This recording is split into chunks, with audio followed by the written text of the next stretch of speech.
Welcome to the Three Guys podcast. Tonight, it will be hosted by me, Brett, and our special guest, which is Craig from Derbyologist Horse Racing. Craig, welcome to the podcast. Excited to be here and kind of talk about Triple Crown racing season and the Kentucky Derby that just concluded with a pretty exciting finish this past weekend. Yes, and you also had a win from that race, correct?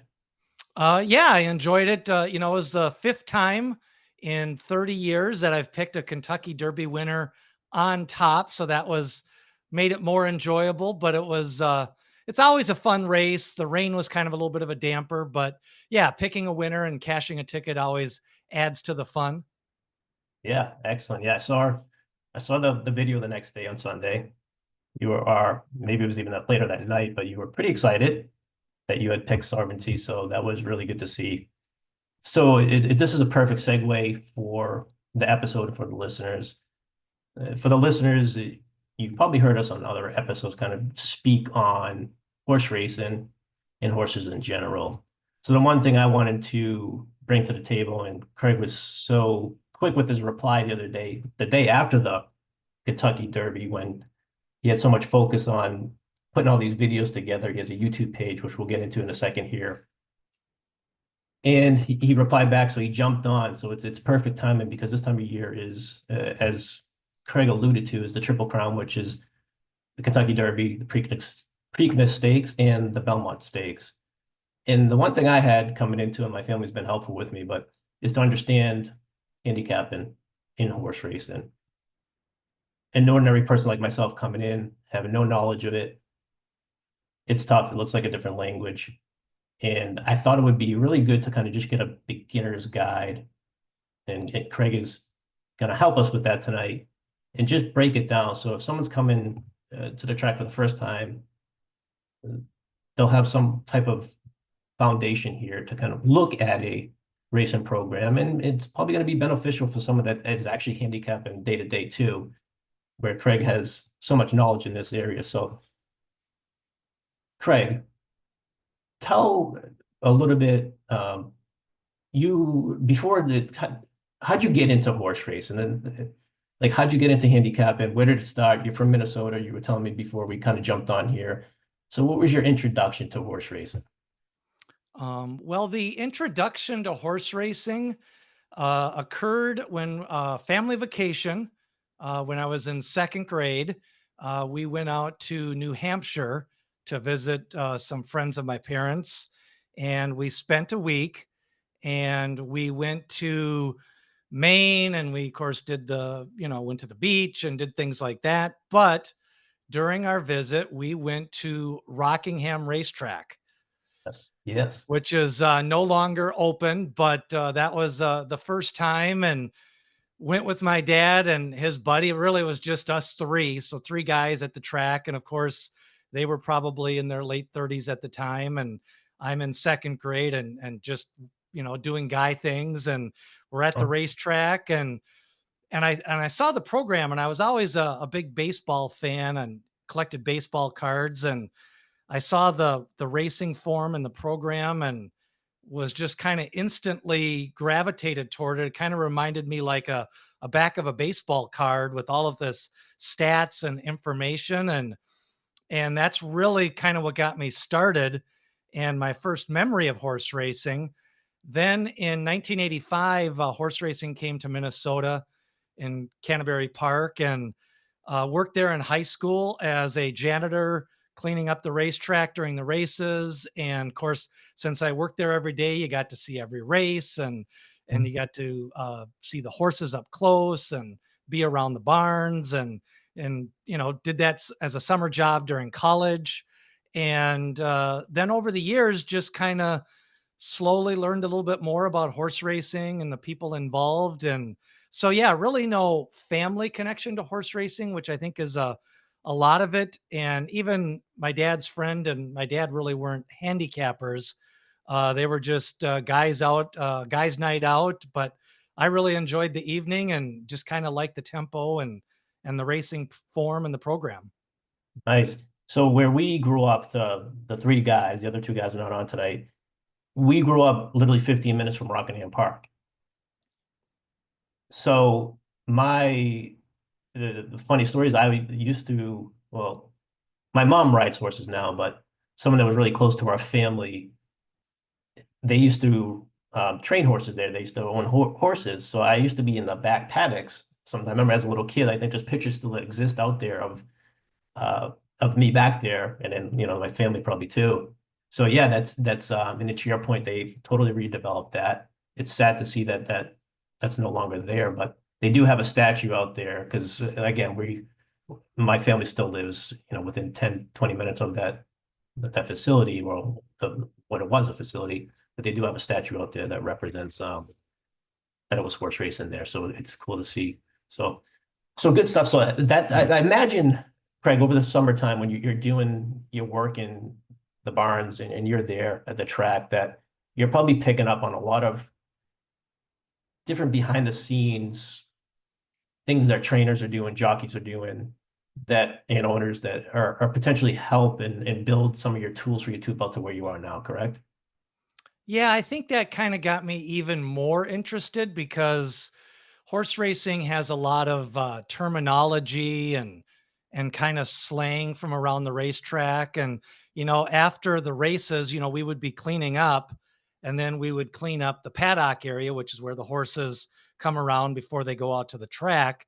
And coincidentally, that is where the jockeys always left for the evening. So they would shower up, and then you'd start to see them. And of course, every single day I'd be working, me and 4 or 5 same guys, and they'd always holler to us. And pretty soon you start to meet them and kind of just talk about different things. And then when you're watching the races live and the replays, you'd ask them a question. And they're pretty candid because they know, you're not, we're learning. And Mm, we were working there, so we weren't like, people betting our last paychecks and going to throw beer bottles at them or anything. And that's kind of where I really got into, a couple of the jockeys spent some time with me showing me how they looked at a racing program and when they wow. knew to show speed. And then I remember I learned a lot from some jockeys that like Dean Koontz and Chris Valovich and Scott Stevens, who was a brother of Gary Stevens. They told me about warming up the horses before the race, and you Yeah, could tell if a horse was going to run a good race. They might, if they weren't going to run a good race, it might be a little bit sore. And so, yeah, it was just kind of fun learning. And then same thing with the trainers, like they would pop by, and sometimes you'd have horses, what they call schooling. So they would, a groom would like bring them out and walk them around in that paddock when nobody's around there. And they call that schooling a racehorse. okay, So they get used to that area and don't get all jumpy on race day. So you meet some of the grooms and things like that. And that's where you kind of find out there's just so many aspects of horse racing. Like I'm a fan now. I'm a handicapper, a gambler. During the Triple Crown season, I consider myself more of a fan and handicapper. And then during the summer at Canterbury, it's more of a lifestyle, something to do with friends, bring people out to the races, things like that. So different times of the year, I kind of have a different hat on, but I still like baseball. I still go to baseball games. right. Um, I like watching football on TV. So overall, I would say I enjoy it as a sport and all of the things that go with it. So to me, it's like a lifestyle sport. Sure. So is this, and if I get too personal, is this like a full-time, like handicapping is a full-time for you? No, I actually work in marketing. I Okay. do digital marketing, and so horse racing. My videos and my channel has really done a lot of. I do a lot of the research on weekends. I get up at 6 in the morning on Saturdays and kind of get a lot of my stuff ready. And I've kind of built a little studio, and so that way you can crank out 2, 3 videos in a day, and Sure. spend an hour and a half because I still you got to mow the lawn, and you got to, during the winter, we get snow in Minnesota, and you got to shovel snow and things like that. So, and I like to read, and I still read a lot of history and biographies. So horse racing to me is one of the, what I like about horse racing is you can be in it at whatever level you want to be. You can be a fan, you can be a little bit of a handicapper. Uh, I do a channel and try to teach people about horse racing. But I like watching races, and I've gone to the Kentucky Derby, and I've gone to Santa Anita, and I've gone to racetracks across the Midwest. I went to Chicago and Arlington Park and Prairie Meadows and Iowa, and back when Nebraska had Oxar Bend. So kind of visited about 15, 16 tracks over the years. Oh, So wow. kind of, and then, this spring I went to Florida for a couple of weeks, um, and worked from Florida. And then I went to the Florida Derby, and I also hit 3 minor league baseball games, Oh, three wow. spring training games. So yeah, kind of just mix it in with some of my other hobbies. That's awesome, man. Yeah, there's so I guess that's a good segue into Derbyologist horse racing. And uh, I took a few, mind me for a second here. I took a few quotes from your page, just a couple descriptions that I think summed up kind of what you're doing there, and then we'll jump in here. One of them was the goal has been to provide you with information, help you enjoy the Kentucky Derby Trail, and assist with your handicapping for the Kentucky Derby. Everyone needs to have a Derby horse, their ride or die selection. And in addition, you had handicapping as a personal thing, reading the notes and incorporating them with your personal opinions and observations is the best way to enjoy the Kentucky Derby. Yeah, I think that summarizes it pretty good. What I try to do is, I think a lot of people try to approach horse racing as it's this mysterious game and you got to take it really serious. But to me, the fun part every year with the Derby is whether you really want to look at the program, or if you want to look at the numbers, or if you want to watch them warm up before the race, or if you have a favorite jockey. I always think the Derby is fun to kind of just approach as a one-off race by itself. And the last 2, 3 years, I've kind of just tried to present some information that I have that I've researched. And Mm. if you find it helpful, maybe you can add it to the stuff that you've found. Or if you don't have time to do any of that, you can read my newsletter or watch a 8-minute video and put $5 on a horse. Like, you can be as deep into it as you want, or you can study at the last minute. Like, I had some people on Saturday night right after the race, and somebody in the comments said, I found your channel last night, watched one video, and put $5 to show on sovereignty. And like, they were like legitimately excited. Like they thought it was the coolest thing ever. And like, you couldn't do this 15 years ago. Right. Yeah. Yeah. And you said it too before we jumped on and started recording. You made the point, and I think this is really good. You're posting multiple videos, sometimes in a day and then over the course of a week. And you're essentially following this because it's not just a Triple Crown, right? There's a lot leading up to it, which I want you to kind of to speak on. But your videos, you keep to like 8 minutes or so. And it's enough information that you're providing, depending on what it's about. You could do pace, like you have a lot of different areas you're covering there, the leaderboard. Um, Talk a little bit how you do that, why you do that, because you also incorporate slides there too, which is super helpful for. So even myself leading up to this, I was watching you, like I said, 2 to 3 weeks out daily, and 8 minutes was enough for me because I think once you go past that, right, you could probably start losing people. Yeah.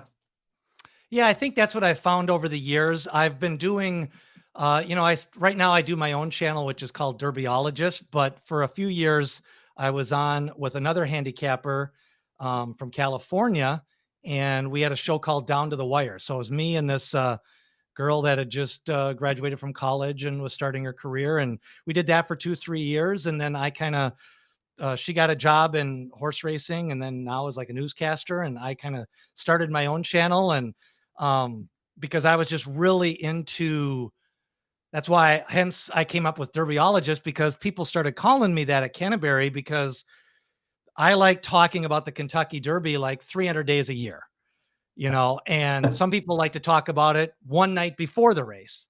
And some people like you, a couple of weeks out, like get ready for know the horses, know the jockeys, get ready for the Triple Crown season. So some people said, hey, and one thing I should mention, I was a sports announcer for 6 years in Colorado. So Oh, okay. I covered over 1,000 minor league baseball games, covered junior college football and basketball and volleyball.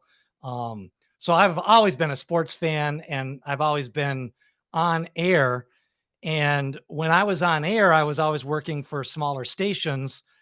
So not only was I the play-by-play guy, I was the color guy. So Oh, you wow. kind of had to play both roles, and I can do that with my own channel all by, So I Sure. think it's a good skill that I learned back then, and people, enjoyed my coverage because whenever I dive into something, I always go all in. When I was doing high school sports and college sports, I would do 1 hour coaches shows every Saturday. I did player interviews after every game. I did pregame interviews. I mean, I treated it like ESPN.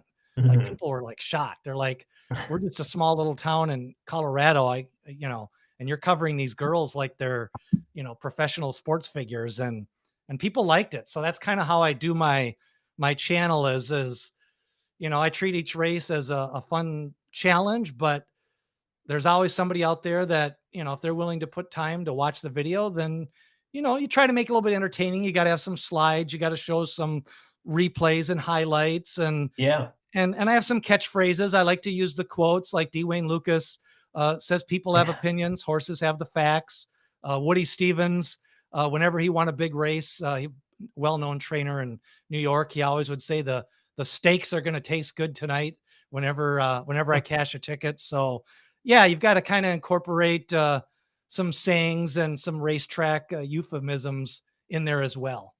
Sure, sure. So going back, we'll come back to Derbyologist horse racing. Where did you go to college?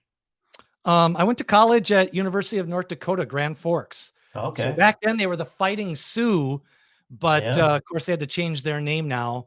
But yeah, I went back when they were the Fighting Sioux, and Division I hockey team and lots of national titles, and I was there when that was when they were really the hotbed.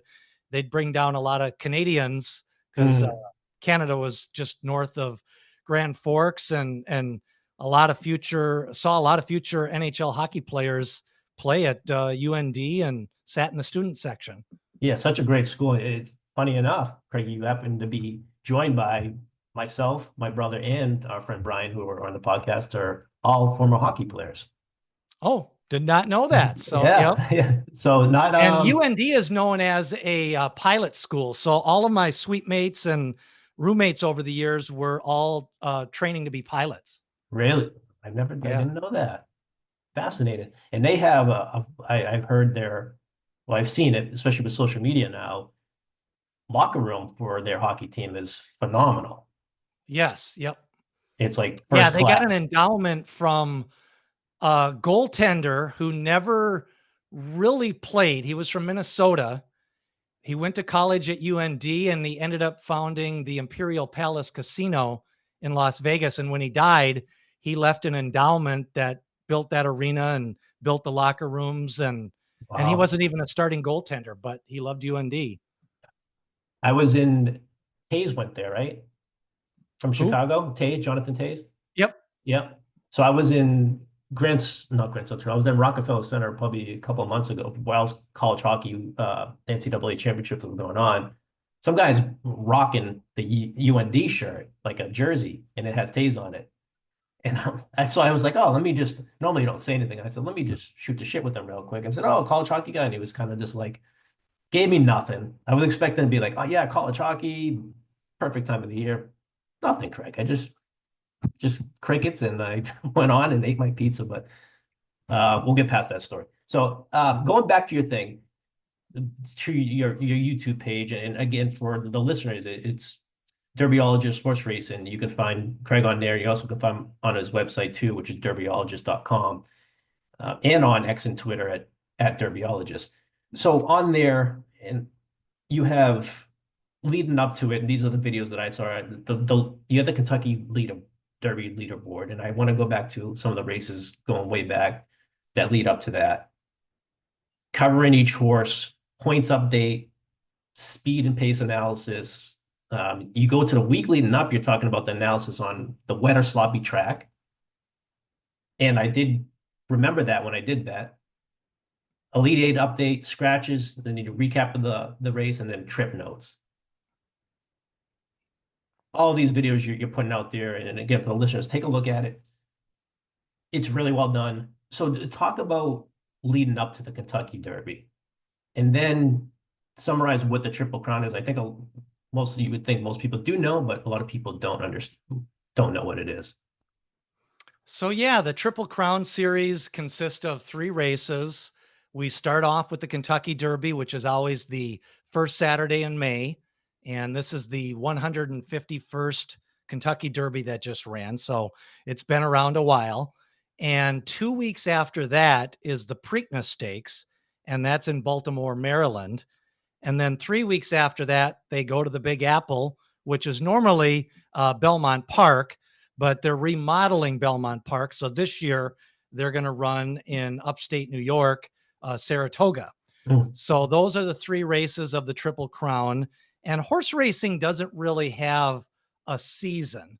They race year round, and they race at all of these different tracks and states. And like in Minnesota, they race in June, July, August on Thursdays and Fridays. And out west, they race Fridays, Saturdays, and Sundays. And Florida races year round. But the Kentucky Derby prep season starts in September when the horses are 2-year-olds. And there's about 28 to 35 races in the series that lead up to the Kentucky Derby. And depending on if you finish first, second, third, fourth, or fifth, you get points for those races, kind of like a NASCAR leaderboard, or there's other leaderboards for like golf and things like that. And then only 20 horses are allowed in the Kentucky Derby starting gate. And so it starts off with the 20 horses with the most points earned from September through the first week in April. And what happens is then all of these horses, after earning the points, about 25 to 30 horses, those are the horses that want to run in the Kentucky Derby. They still have to be, healthy, and they all ship to kind of Kentucky, Churchill Downs, about 7 to 10 days before the race. Some will get there, 3 weeks before the race. And that's when they start working out on a daily basis.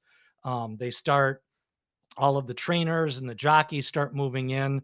And that's really where my coverage, from September through about February, I'm doing 1 or 2 videos a week previewing the big race. But then that leaderboard and all of the pace videos and the speed figure videos and the Dirty Dozen, I called it this year, and then the Elite Eight and the trip notes, which, that was a new addition this year. And I think people really like that, because what trip notes is about is watching the races and then taking notes and then finding out which horses are maybe a little bit better than their race indicates and which may be a little bit worse. So sometimes handicappers will watch a race and say, oh, I'm going to upgrade him. Or I'm going to downgrade him a little bit. Maybe he got an easy lead, or maybe nobody really challenged him early on in the race. And so he was able to slow down the fractions, they call it. And it's kind of like running. Like if you were to go run a 100-yard dash, and the first 50 yards, you kind of just jog, and then you sprint the last 50. If they timed you, let's say that takes you like 14 seconds. Mm. But I'll bet you if you did it the reverse, if you ran as fast as you could for the first 50 yards and then you were gassed, it might take you 15 seconds to run the same distance. So that's what they call pace. Okay. And some horses are better coming from behind, just like people. I run marathons and half marathons. So I'm one of those guys, what they call a reverse split. I've ran 7 marathons, and I run the second half of my marathon faster than the first half. Very few people do that. And so Okay. horses are like that as well. Sometimes they run better the second half of the race. Other horses run better the first half of the race. They get a big lead and then they hang on. And then horses get kind of discouraged chasing them. So, and you watch these races, and then I show the replays, and you can kind of learn how horses run and habits that they have. And then, I do kind of incorporate my own running, and and stuff like that into these races because I think it does apply. I mean, I think athletes are athletes and running is running and pace is pace. And, you played hockey. Like if you get out there and you do a line change Yeah. and you just, it's a 3-minute line change. And, I think we saw last year, I think it was the Florida series where some of those guys, the last game, like, was it against Edmonton? They were playing full shifts and Hey, double shifts and triple shifts, and they just got gassed. They finally, yeah, Edmonton just couldn't hang on, and Florida finally beat them.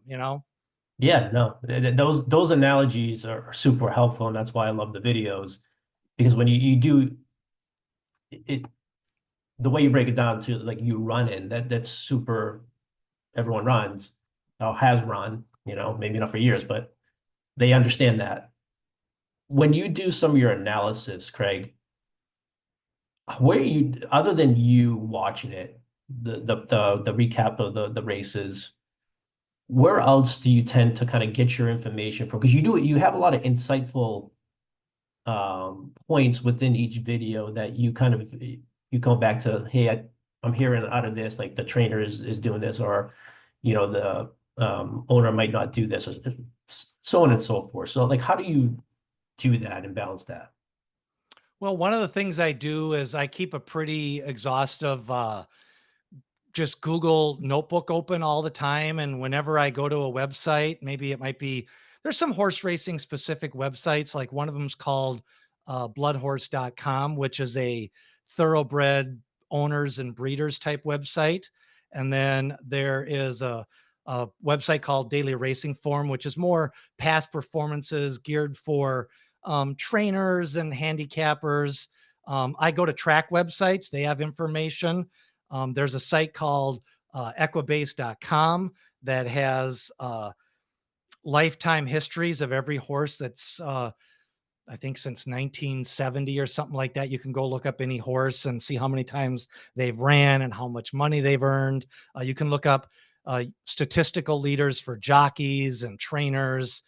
So a lot of that stuff is out there and it's free. It's just a matter of taking the time to do it. And then I put a lot of links in there. And again, like I say, a lot of this is just kind of prep work I do Saturday mornings or Sunday mornings to kind of get ready for the week. And then during the week, it's just recording the videos. So that kind of breaks it up a little bit. And one of the things is, after doing this for a few years, you kind of just learn where to go to some of these sites and, how to take good notes, kind of, like you were in college. Some people take good notes and some people don't. And it kind of, the videos are the final exam in this case, but tests were the final exam back in college. Right, right, yeah. Were you a math guy in school? Not really a math guy. I was big into history. Okay, I still like reading a lot of biographies. yeah, Um, but I was real simple math. Like I never got into the algebra and the geometry, but I was always dividing, computing batting average and yards right. per carry for football players and touchdowns. And I'd go to the baseball game and I'd have the scorebook and 6-4-3 putouts and ground ball to shortstops and things like that. So kind of more Yeah, analytical than math. sure. Yeah, yeah, yeah. Analytics. So it kind of goes to a good point. So other than horse racing, it's good for like the other thing we like to talk about for our listeners is the amount of work and effort that goes into putting something videos out each day or week. Leading up to it, you're putting out multiple videos, you're getting up early in the morning. So talk about that process. Like how long, I mean, this is you could be doing something totally else, totally different, enjoying yourself, having a cup of coffee, which I know we can pay you back through a cup of coffee from what I learned from you, your YouTube Yep. page, Yep. which I'm gonna do. So yeah, talk about that and how you learned all that to get these videos going and the production part, the amount of time and energy that goes into it. That is probably the thing that I had to learn the most when decided I wanted to do the videos. I had never really done any video editing, so I started looking up software. I actually use software called Camtasia, Okay. which is good for me because it does a couple of things. I highly recommend it on a couple levels. One, it allows you to capture your screen. So some editing software doesn't allow you to do your screen. It also allows you to capture a camera and then allows you to capture both. So I can do screen only videos. I can do camera only videos. I can combine the two. It's a pretty simple learning curve. It doesn't take up a lot of memory on my computer. And, it's like anything else. You can watch videos on how to do it, or you can just kind of dive in, which is kind of what I did. And whatever you Mhm. need to learn, you kind of just learn.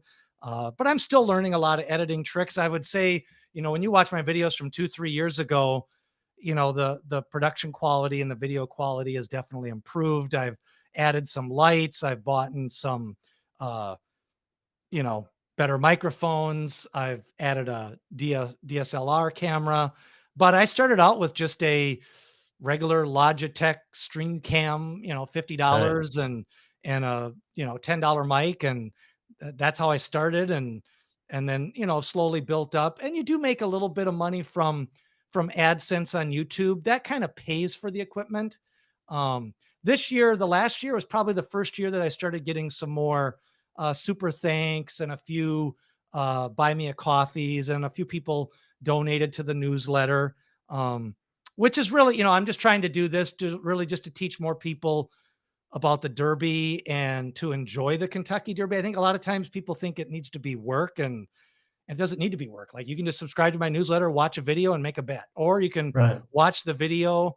This year I kind of did a spreadsheet where people could follow along. So even if you don't want to bet, if you just want to open up the spreadsheet and watch the broadcast and pick a horse with your friends and each put $5 into a, throw it on the table and just do your own little pool. I think a lot of people now are doing derby pools. That seems to be Mm, more popular, where people literally pull a number out of a hat and that's their horse, quote unquote. And so that seemed to be really popular this year.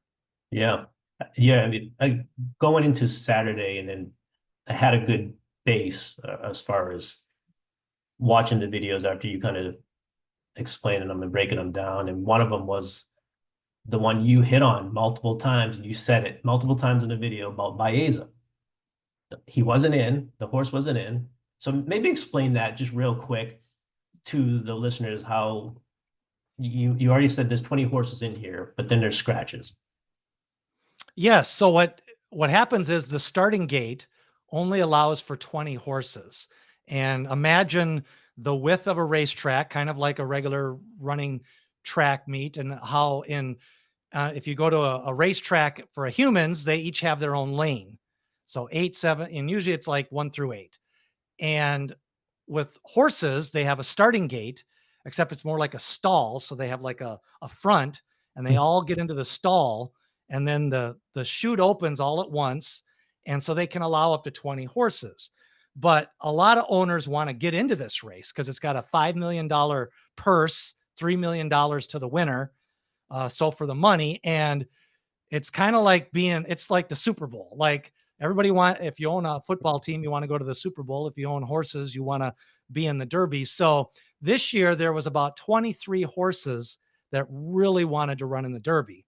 And what happened was the day before the race, 2 days before the race, one of the horses injured his hoof.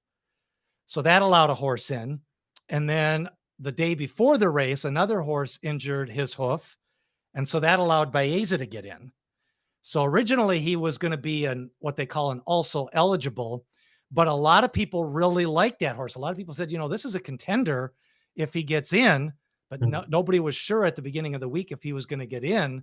He had ran second to the big race favorite Journalism at Santa Anita, and he'd only ran a few times. So people thought he was still kind of improving. And he got in, and he ended up running third, but he was like, a head away from running second, and he ran a really good race. And he was ridden by a jockey that's done really well in the Derby. And that's what was interesting. The jockey that was going to ride him purposely didn't take other horses because he knew this horse was really good if it could get in.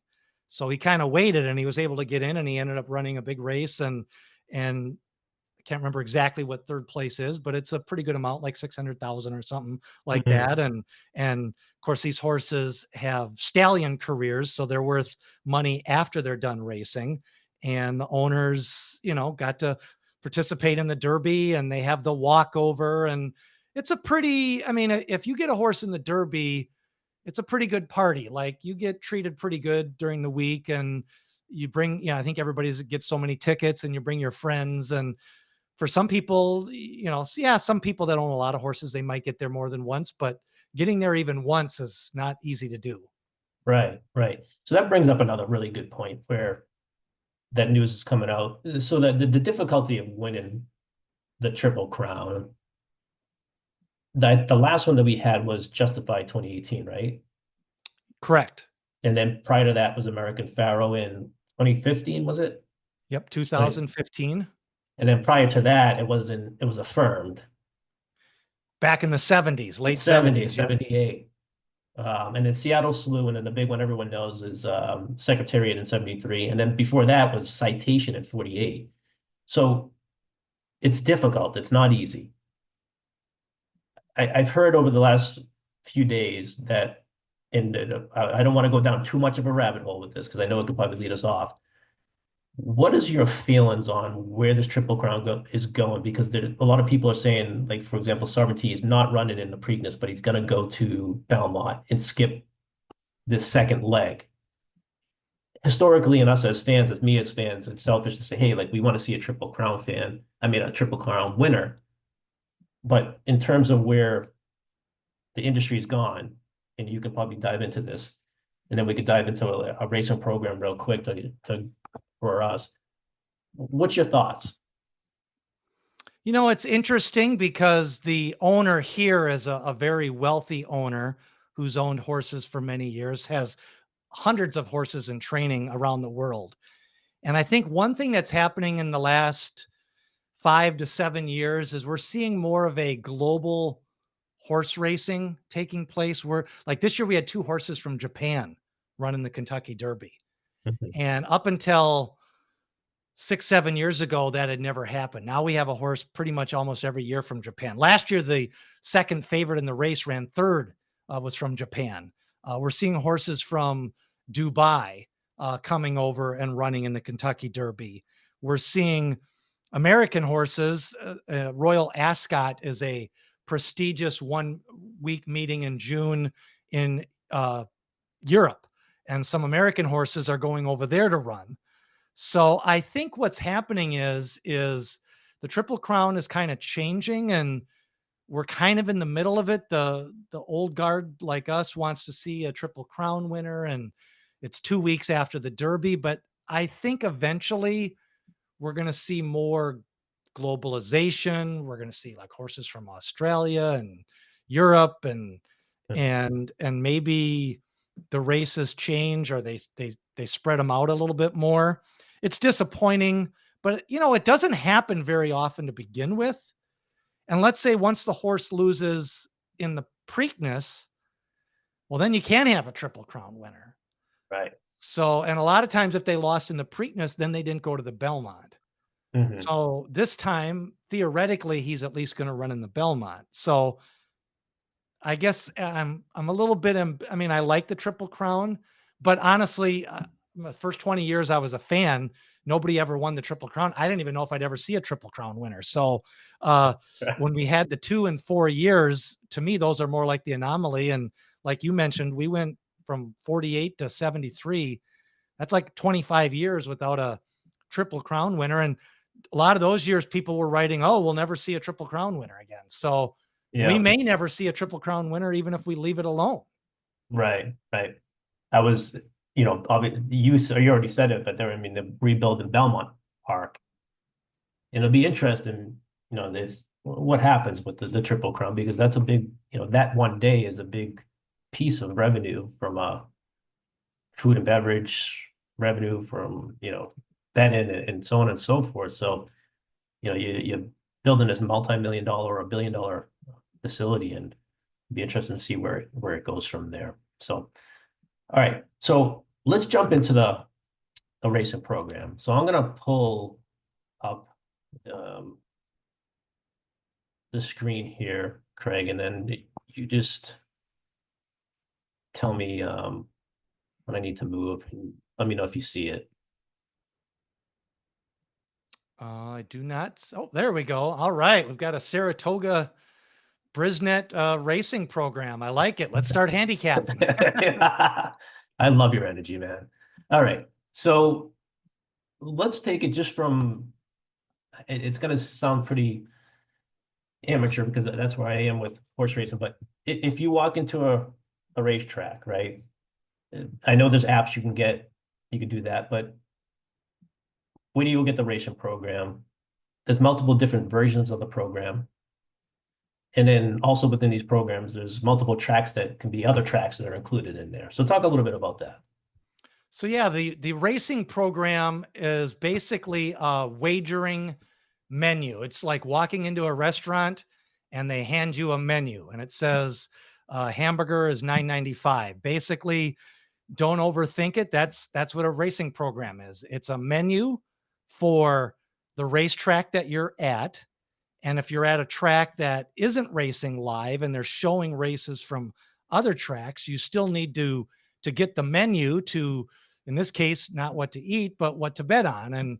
And basically that's how I always try to approach it when I'm doing my videos is it can be, a menu. Some people I go out to dinner with some people and they stare at that menu for 15 minutes and other people glance at it and put it down and they know exactly what they're going to order. So I think a lot of that applies to horse racing as well, where what you've got, the most important thing that you need to consider with the racing program is the betting number. So every horse has a number, and that's even though they have a name, when you go to the window, you don't bet on the name. So in this example, the horse's name right at the top is Party with Smarty. That's the name of the horse. But let's say you wanted to bet on Party with Smarty. You would walk up to the teller and you see right to the left of his name is a number. There's two numbers. The big number is the betting number, and the number right below it are the odds. And it's just like betting odds. So 30-1 means he's a long shot, but he's number one. And the betting numbers just go in order: 1, 2, 3, 4, 5. And there can be as many as, five. Most races have between 6 and 9 horses. And as you scroll there, you got Elko County is number 3. He's 7-2. Military Road is number 4. He's the favorite. He's 1-2. So he's the big favorite. And 1-2 means for every $2 that you bet, they'll give you $1 if he wins. So he's a big favorite versus the 30-1. If you bet $1, they'll give you 30. So that's how you read the odds. And now the odds in the program are starting odds. Those aren't final odds. So that's the key thing to remember when you're betting horses is like at Saratoga, they'll get on a Friday afternoon, $5 to $7 million will be bet at Saratoga during the summer. So after all of the money's in there, that'll determine the final betting odds. So then from there, like let's look at Military Road now, the big favorite. He's number 4. So if you wanted to bet on him, one of the things that I would do with like a horse like this is it shows all of his races that he's ran. So if you go to the right of Military Road, you'll see this lifetime record. It says LIFE. If you kind of scroll to the right, keep on going to the right, and that's how many races he's ran lifetime. He's ran 6 races.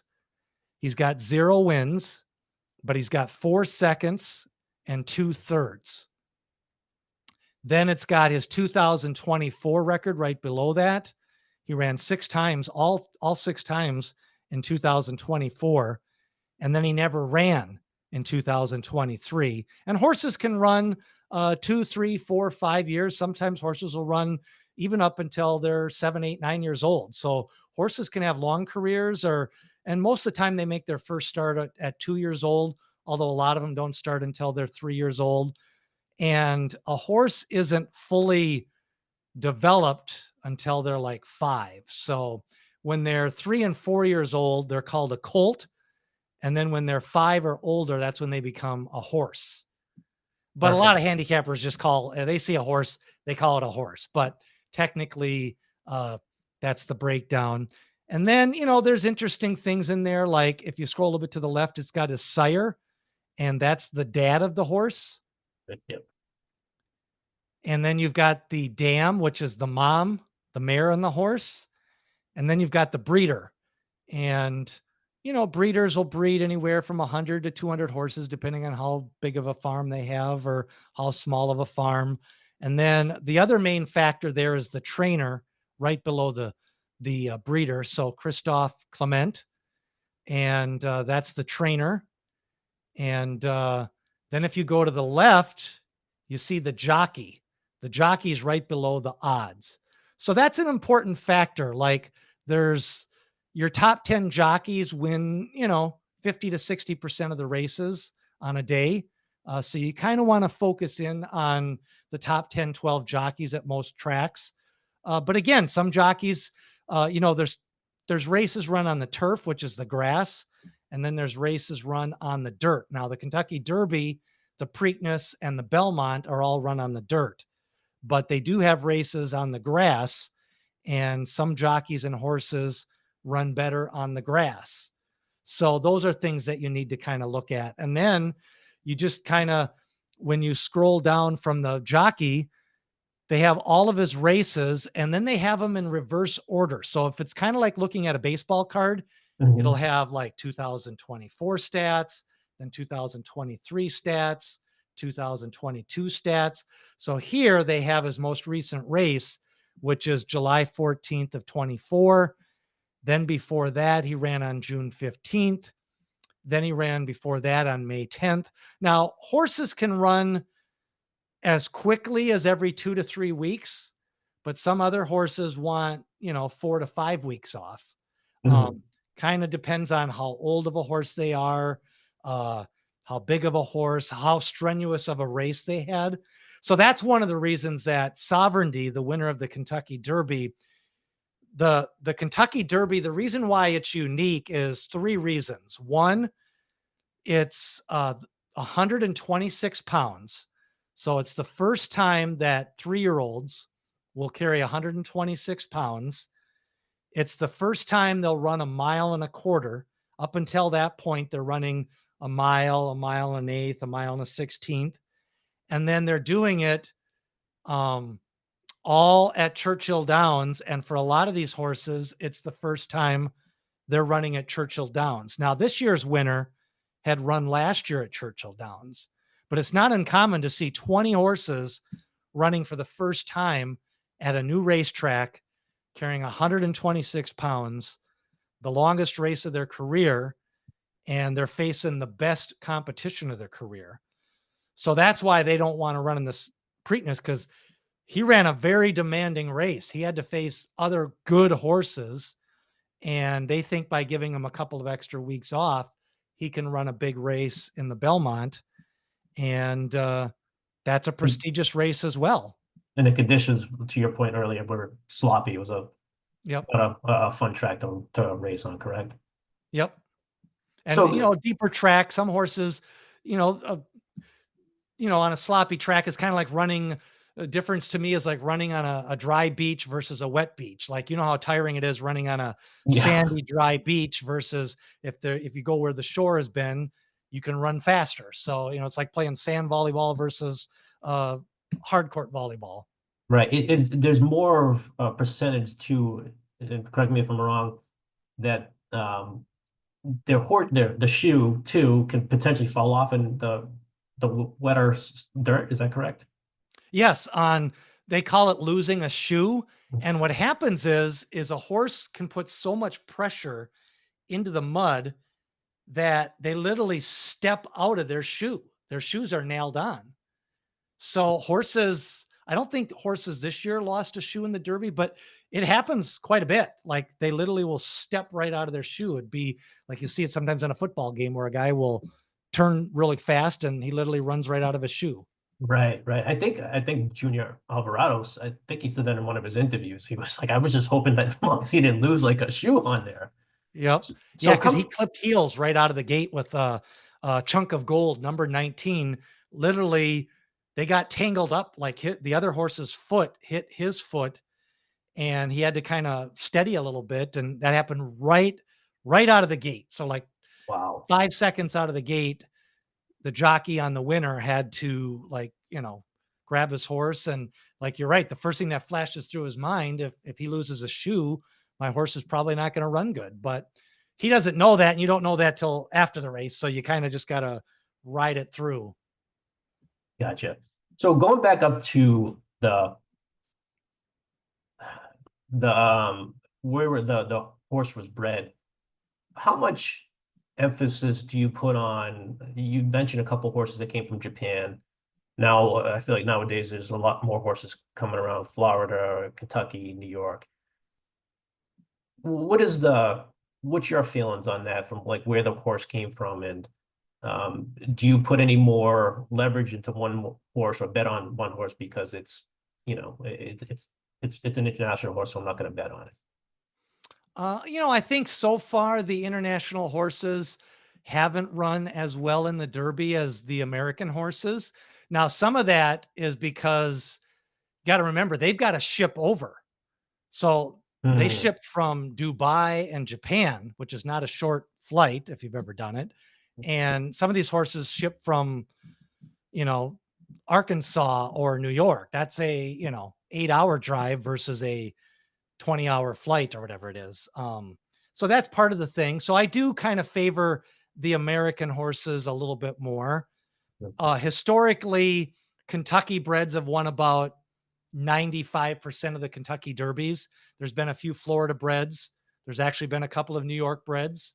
Funny Side was a famous New York bred winner. We had Smarty Jones, Pennsylvania bred.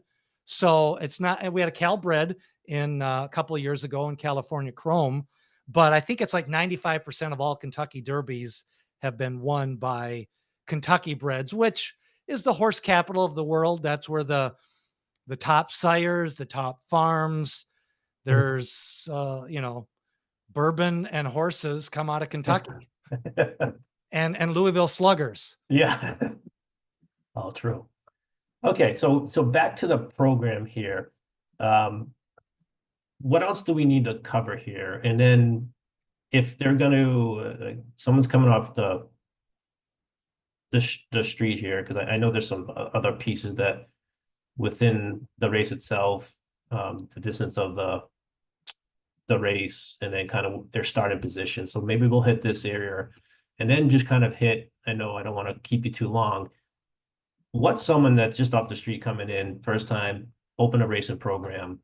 What are a few areas that they should kind of just look at to kind of just give them a basis, right?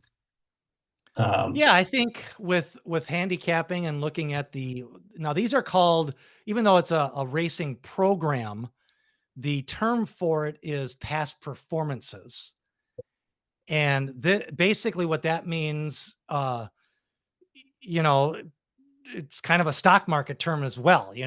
Past performance doesn't indicate future performance. So you look at, these are all of the races that the horses have run. And I would say if it's the first time that you're looking at a racing program, I usually start at how many races have they ran in their lifetime, and then how many races they've ran this year. And then I look at the last 3 races. So for Military Road, starting at the top where it says FIN, that's where he finished. If you kind of go to the middle of the Right. past performances, that's FIN stands for finished. So he finished 3rd, 2nd, and 2nd. So that tells me he's competitive. He's there, but he hasn't been closing the deal. Versus if you go to the horse above him, Elko County, his last 3 races, he's been 2nd, 4th, and 2nd. And he's the 2nd favorite. So he's been close. But let's find a horse that hasn't been close. So let's go up Yeah. to number 2. Gotcha. So now this one, now here's a horse that he's 30 to 1 because he ran 8th, and 12th. And that's why he's 30 to 1, because he hasn't even been really close. Mhm. Now, that's where then you get into the details. Maybe he's been running the wrong distance, or maybe he's had a bad jockey and gets a better jockey, or and then I'll show you kind of underneath his races, there's a set of workouts. So right there, it shows when and how long he's been working out. So maybe he's got some good workouts lately. Now, workouts can only tell you so much when you look at them, but at least they tell you the distance and the Mhm. date. So this is from like last August or early September. But ideally, you want to see a workout within 10 days of the race. That's a good sign. If it's been longer than 10 days, that I would probably not bet on that horse. Like for the Derby, everybody worked out at least 7 days before the Derby, every Okay. horse in the race. So Craig, on the going to the workouts at the bottom there too, there's a 2/5, right? Just explain that to the listeners. So we'll start right from the beginning there. It says August 24th. And then at Belmont, BEL stands for Belmont. He worked 5 furlongs. 5F is 5 furlongs. And there's 8 furlongs in a mile. So he worked out 5/8 of a mile. Got it. Then he did it in 62 seconds or a minute two. And 2 out of 5 means 5 horses that day at Belmont worked out 5 furlongs. And he had the second fastest workout of those 5. What So does there's that a lot of mean? information there. And Right. again, it's like, if you really want to dive into this, like I do, and for the Derby, people do, but you don't have to. Like at Saratoga and on days during the summer, at Canterbury, I just kind of walk around and talk to people and look at the horses and whatever. Now for the Derby, I'm all in. I'm literally not only looking at this, I'm actually watching the workout. They videotape them, Right. and Okay. goofballs like me actually sit there and watch these workouts, and we think we know something, but it gives me a feel for the horse, and you can see who's on them, and how hard are they trying. So for Derby, you can really get into it, Mm, and you can have a lot of fun, and I do that, but part of my channel is so that people don't have to do that. I can do that, put all my notes into an 8-minute video, and you can just watch the night before and make a bet. right. That's what's the beauty of, online videos these days, where, 15 years ago, they didn't videotape workouts. There wasn't channels like mine out there and other channels out there. And it was kind of hard to learn, but now, like that was really cool that guy said that he had never bet on the Derby before. He saw my channel, uh, bet on the Derby. Another woman emailed me and said that she literally sent screen grabs of her tickets. She won like $1,500. She goes, Wow. her top pick was journalism.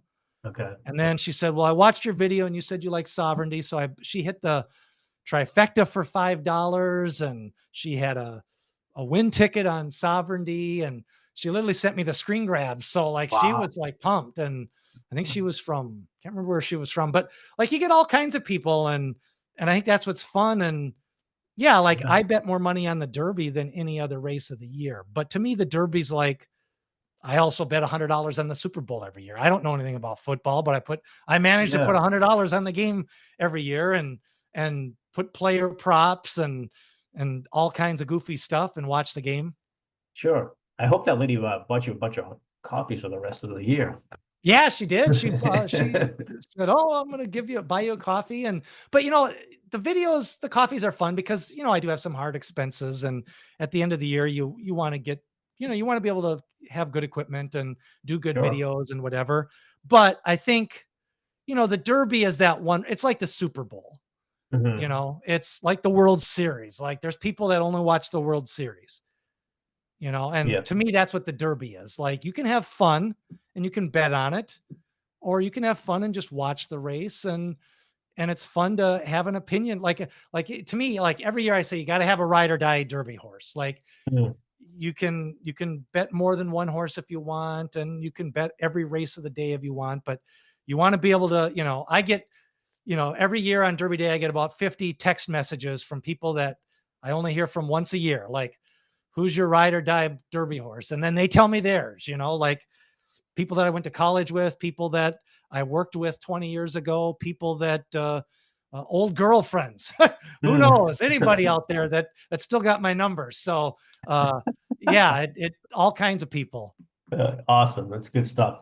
So what else on the racing program? And I know we're running out of time here. What else on this program should someone like a beginner look at? So we looked at the number of the horse, the odds of the horse, the lifetime all the way to the right, which you you touched on, and then the prior years. The other factor too, I've learned is that sometimes horses will be turf horses and all of a sudden be switched to a dirt. Um, Yes, that happens quite a bit, and vice versa. right. What's the difference? I had this question. This is personally for myself. The turf between turf and off track. Like in Belmont, I'm not Belmont. I was at Aqueduct on Saturday. They have the inner turf and then like there's like a outer turf. Is there a difference, Craig, between how those two fields are made or the difference between the track itself? No, the reason why they have two turf courses is when horses run on the turf, they wear it down a Okay, lot. gotcha. So the inner one is, and what they can do is they have what they call rails. So like basically they have a turf course that might be 100 feet wide. Mhm. So the inner turf course would be the inside of that 100 feet. So it'd be like 0 to 50 feet. Maybe they'll run on Saturday on the inner turf course. So they only run 0 to 50 feet. Then on Sunday, they'll move the rails out and then they'll call it the outer turf course and they'll run from like 50 to 100 feet. But the distance is still the distance, but Sure. it's a way to protect the course. And then one's a little bit wider than the other. Um, and then they can move the rails in and out. And it's just a way to extend the turf course, especially during the summer when maybe it goes a week without raining and then the horses run on it and it gets really dry. So the inner turf course and the outer turf course, it's still just turf. Mhm. Um, but also, if it rains a lot, then they'll have what they'll take them off the turf. Then they just run on the main track. So some horses don't like that. Like they wanted to run on the turf, and so then you got to look. And then when you go back to your past performances here, like First Trumpet, Mhm. all the turf races, if you look right next to the day that they ran, the T stands for turf. So out of all of his Gotcha. races, Yeah. one of them he ran on the turf, and the Right. rest were on the dirt. Yeah. I'm trying to erase that there, but Yep. Yeah. um, okay. So oh, maybe it's not coming up. Oh, because I'm sharing the screen. All right. So the other part here too is the race type, right? So there's if a horse hasn't, this is the first time running, it has to, there's a maiden, right? Then a maiden special weight, and correct me, walk me through the rest of that for the different levels of performances there to where to get to a stakes race. So yeah, horses to keep races equal because people like to bet on races where there's close finishes. It's just kind of like close basketball games or football games. So what they try to do is they write races so that similar types of horses are in them. So the first condition that every horse is eligible for is what's called a maiden race. And basically that means none of the horses in this race that you've got here, every horse is winless. All of them have never won a race. So theoretically, they're facing similar type of horses. Mhm. Okay. Then once they win a maiden race, they can go into an allowance race. And they have allowance for non-winners of 2, so horses that have never won 2 races, allowance non-winners of 3, so for horses that have never run 3 races. Then they have stakes races, and that's like the Derby, the Belmont Stakes, the Preakness Stakes, and they have all levels of stakes races. But basically, the Derby horses are the best of the best. Now, every Saturday at like Belmont and Laurel and Pimlico and other big tracks, they have stakes races, but those horses aren't as good as like Derby horses or the best horses, but they're Hmm. still good horses. And the purse like might be $100,000 or $200,000 versus the Derby purse is 5 million. So it's still a big purse, but it's not 5 million. So again, the goal is to get 7 or 8 horses so that when you're looking at this program, because it would be like, having a 10th grade basketball player play against 7th graders. Like you want to have 10th graders play against 10th graders. So you go to the game and you're like, I don't know who's going to win. So you want to Right. have all these horses that are all similar in ability. So that way people will bet more money and watch the races if they're challenging. If you look at the race and everybody picks the same horse and bets the same horse, then that's what's called a low odds horse. And if everybody bets the same horse, you might bet $2 and you might only get $2.20 back. Right. So that's Gotcha. why they want horses of equal ability in these races. Okay. Anything else on this the program, this past performances guide here that we should hit on? I would say the final thing, if you go back to Party with Smarty, kind of in the middle there, you'll see is the speed, SPD. Um, Yep. and what this is a numerical number, usually between about 15 and 110. The best horses in the world will run a 110, and then kind of like a scale all the way down to like 20. So Party with Smarty, his last speed figure was a 72. And then before that, he ran a 74. And so this is just kind of a scale so that you can rate horses. And a lot of times, even if you know nothing else about these horses, you can Hmm. kind of, if you compare horse number 1, he ran a 72 in his last race, and horse number 2, he ran a 39.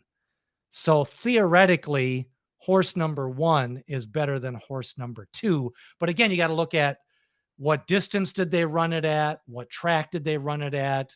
Uh, who's the jockey? What are his latest workouts? So there's other factors, but at least it's a quick way. If you're new to the game, just by looking at those speed figures, it'll kind of hone you in on 2 or 3 horses. Cool. Where did they pull that speed rated from? Like how's that how's that number Well, the produced? number so there's different numbers out there. That's the only confusing thing. So Daily Racing program has a number called a buyer speed figure. Hmm. And these past performances are Brisnet. So these are called Brisnet speed figures. And then they have other speed figures like Equibase, and they have Time Form. But basically, they're all the same. They're all on a scale. 110 is about the best, and 50 is about average. Hmm. So it's think of it like a grade. Like a 100 would be an A horse, the better horses. A 90 would be, 85 would be a B. Those would be your allowance horses. So maidens would be like 70s. So it's just kind of a scale. So that Gotcha. way, if it's kind of like if I told you at the end of the year, a baseball player hit 30 home runs, that would be like a 70 speed figure. Like that's good. But Hmm. if I told you a home run hitter hit 60 home runs, like Aaron Judge, that would be like a 100 speed figure. Like there's very few horses that get 100 speed figure. There's very few baseball players that get 60 home runs. So it's just kind of a scale to judge performance. Higher the number is better, lower the number is slower. Perfect. Let me get you out of here, but before I do, Craig, we usually do a few questions at the end of each episode. So the first question I have for you is, what are your top 5 tracks out there? My Five. top 5 tracks. Yeah. I'm a big fan of Santa Anita. So that's why, the last few years, Santa Anita, just from a beautiful standpoint, if anybody's ever been there, you've got the mountains in the background, usually nice weather, uh, you know, great, year round racing. So that of the tracks I've been to, Santa Anita would be number 1. Gulfstream is probably number two. My home track, Canterbury Park, would be number three, just because I've been there for 20 years. Of tracks that have closed, Arlington Park was a favorite in Chicago. Oh, okay. Um, over the years, I've visited different tracks. Another fun track that I've been to is Assiniboia Downs in Winnipeg, Canada. Kind of a fun little track. Wow.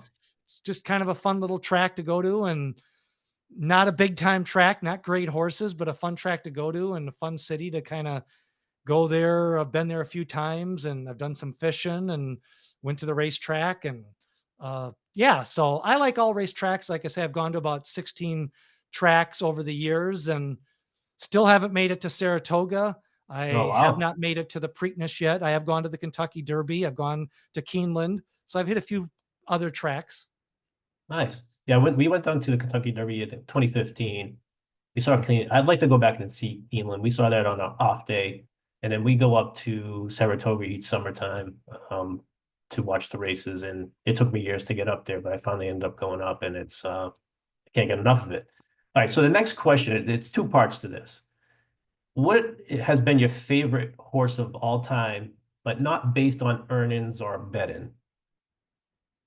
And then the other question is, what has been your favorite horse based on betting and earnings? Yeah, actually, the two horses, my favorite horse all time, just because, now you can bet on these horses. You can sit in Minnesota and I can bet on races from New York and you can bet on races from Chicago and Florida. But, 15, 20 years ago, you couldn't always do that. So there was a horse that I'd read about. His name was Lost Code. And he won about 6 or 7 derbies. He won the Alabama Derby. Anyways, he came to Minnesota for the St. Paul Derby. And I saw him run and win the St. Paul Derby. And then he went to Arlington Park. And me and a friend drove to Chicago to see him at Arlington Park uh, win in Chicago. So he was just a fun horse to watch. He had a long win streak, raced probably one of the greatest Haskells of all time. He met up with Bet Twice and Ali Sheba in the Haskell Stakes, and they put on quite a show back in 1987. So he's probably my favorite semi-good horse to see in person. And then I drove to Chicago to watch him run and bet on him there. And then from a making money standpoint, and one of my 5 Kentucky Derby winners that I've picked was Animal Kingdom. Okay. And the story on Animal Kingdom was he had never run on the real dirt. He had run on a synthetic racetrack, but I was really impressed with his synthetic track win. And I really liked him that year and bet on him and had win money on him. And I think I hit a daily double and I hit a pick 3, which is picking 3 races in a row. I had the exacta, which is picking the first place horse and the second place horse. And then I even hit a trifecta, which is the first place horse, the second, like literally, I think it's the only time I've ever hit. I didn't hit the superfecta, but I hit every bet I made. I hit the trifecta, the exacta, win, daily double, pick 3, and a pick 4. And I hit every single bet that I made on him. Like it's very That's amazing. rare. And he was 17 to 1 odds. So it was quite a bit of money too. So it hit when you hit a lot of bets and they're high odds, they pay a little bit. I think Yeah. the daily double was like $600 for 2. So I haven't got to the daily double level. I finally started learning this summer, thanks to my family and everything, what the exacta, is and the exacta box and that. And also I watched a lot of YouTube stuff before I found your page on how to bet, like what those mean and terminologies, and then what you said too earlier. You Google it too. So super helpful. All right. So the next, I got probably 2 more here. So your dream team, if you're going to put a jockey, a trainer, and an owner team together, whether living, past, alive today, I mean, who have passed away, who would they be? Well, I think I would start with Jack Kent Cook would be the owner. He owned a lot of great racehorses back in the day, and he owned the Lakers and had a lot of good horses. So he would be the owner. He was a breeder of horses. And then the bald eagle, Charlie Winningham. Yeah. When I first started getting into horse racing, he was in his late 70s. And The first Derby winner that I ever picked was Sunday Silence in late 80s. Charlie Winningham was the trainer, but he had Ferdinand with Bill Shoemaker. And then my favorite jockey would be Lafitte Pinkai. Saw him ride for many years.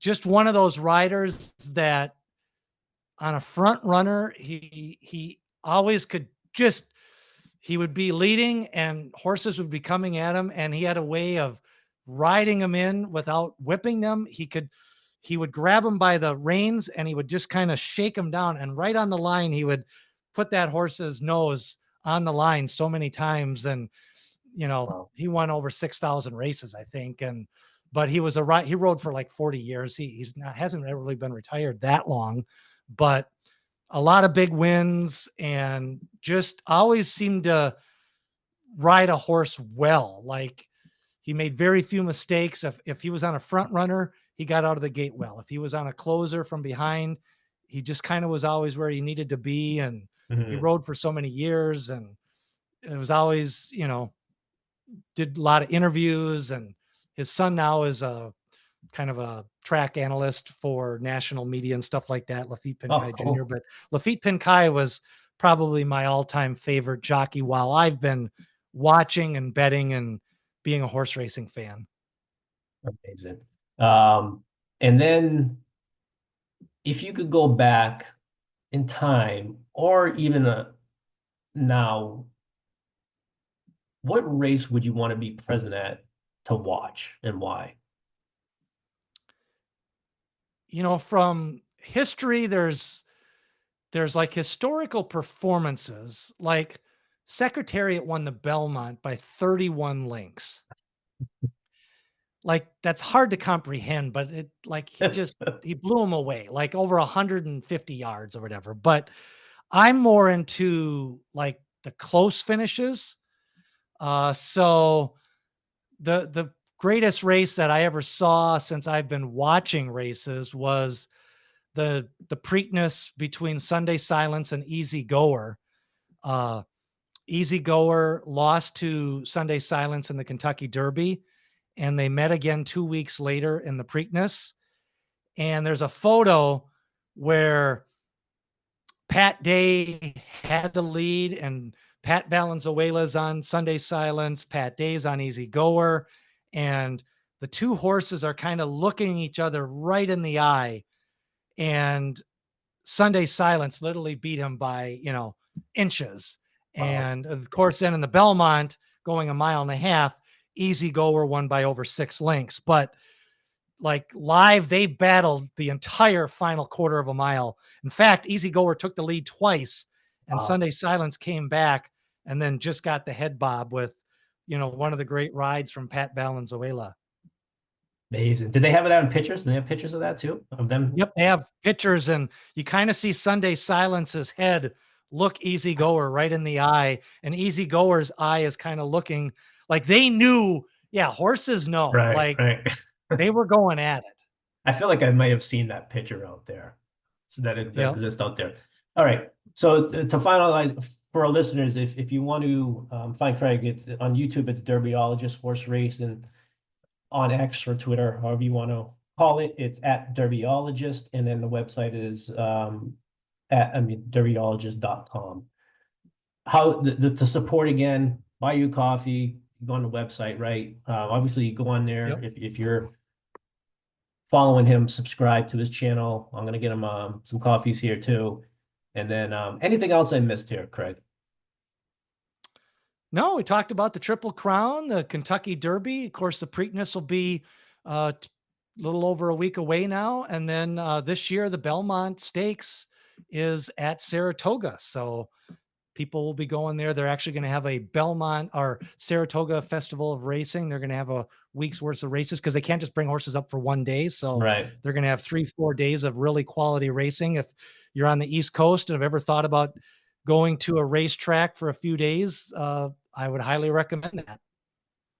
Excellent, excellent. Well, you I appreciate you coming on again, and appreciate the quick turnaround time, especially after reaching out to you literally within a few minutes. You had replied back, and not only that, you got on pretty quick this week to to get us right in between. So hopefully have this episode out for our listeners before the Preakness or just right after that, so they can at least listen to it for the Belmont. So once again, appreciate it. Again, for our listeners, it's Derbyologist horse racing on YouTube. Take a peek at it, watch the videos, you'll learn a lot. He really does it well and puts a good page together there. So we will see you on the next episode, and thank you guys for listening.